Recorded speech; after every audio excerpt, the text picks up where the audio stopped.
We got weekly jobless numbers from ADP, and Steve Liesman's got those numbers and a special guest. Good morning, Steve.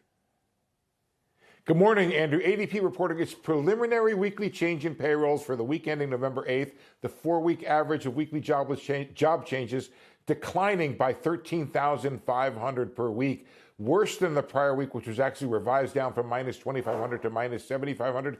This is a new data series and subject to revision. We're figuring out how to work with this. A lot of volatility. The negative numbers in September led to a decline in job growth in the more closely followed monthly ADP report. And it looks like that's where the numbers are headed for November now. Yet the BLS reported unexpectedly strong job gains in September. Here to help us figure all of this out, ADP chief economist Nela Richardson. Nela, good morning. Thanks for joining us. Good morning. Good to be here. I want to make the scholarly academic observation that this doesn't look good for the job market. What's going on out there? That's a great observation. Look, we are all learning how to interpret these weekly numbers together. And what I will say is, think of this number as a pulse check. We call it the NER pulse for a reason. It's telling us that the hiring momentum is slower than what we'd expect at this time of the year. And that's for a variety of reasons. The biggest wild card in terms of employment and hiring right now is the consumer. A downbeat consumer, will that resilience that has fostered growth in the second quarter of this year, will it continue? And that's what we're seeing in these hiring numbers. They are delayed, possibly curtailed, but the momentum is not what we're used to seeing at this time of year. Nela, I don't know how much you want to get involved at the fight over at the Fed, but it looks like Fed officials now are leaning towards more concern about the job market. One of the things they're leaning on to make that observation is your data. It seems to me like you might agree with them that this is a time when there is some concern to be had about what's happening in the job market and that we may actually be losing jobs. Steve, I think it's really important to make two distinctions. One is hiring momentum, which is weak, and the other is the overall jobs market.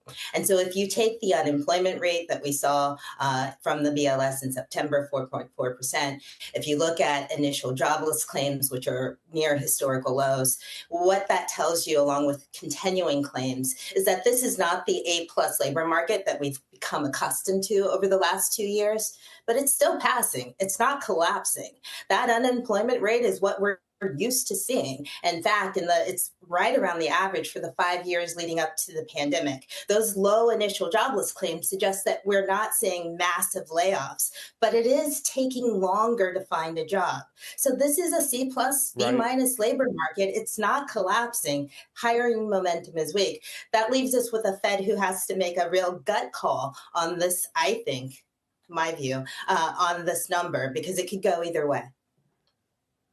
Well, we did show a chart in the last hour about the increase of those who were unemployed for 27 weeks or longer. But you mentioned, Nela, earlier for this time of year, and this is a curious time of year.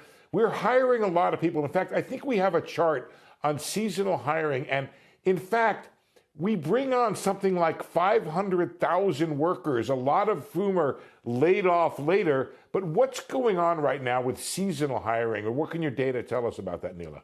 This is the holiday season, retail sales. This is 20% of revenues come in the next 3 months, starting with the October Halloween. And so, yes, this is usually a busy time for hiring. And when we dive deep into the granularity of the ADP data, we actually see some interesting trends.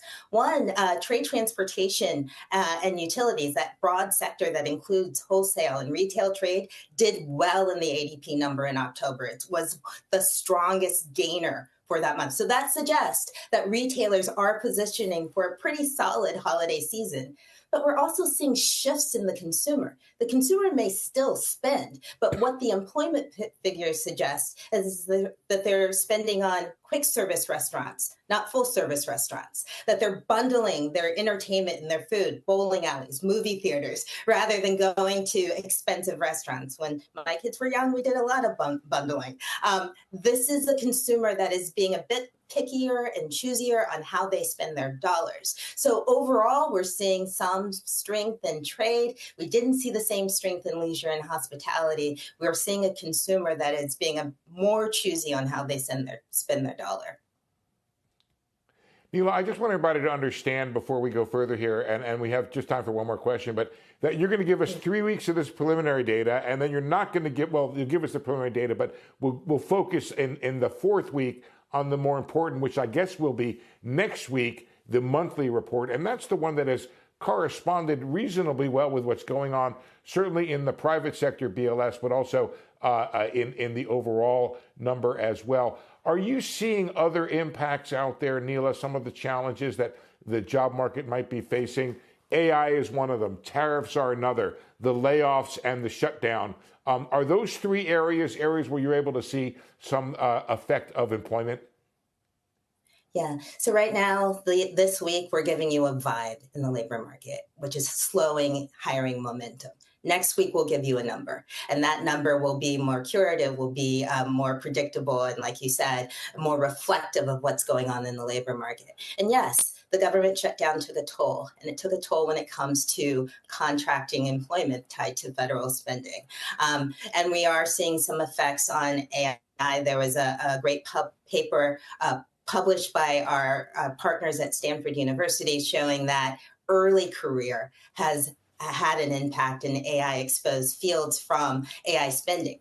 Now, the question is whether this is a short-term hiring impact that leads to longer-term productivity gains. That's what we're waiting to see. And if so, that could lead to more. Nela, I have to unfortunately cut you off because, believe it or not, we have actual government data coming out at 8:30. I know it's not usual and it's a big surprise, but thank you so much for bringing us this data and for joining us this morning. Andrew, back to you.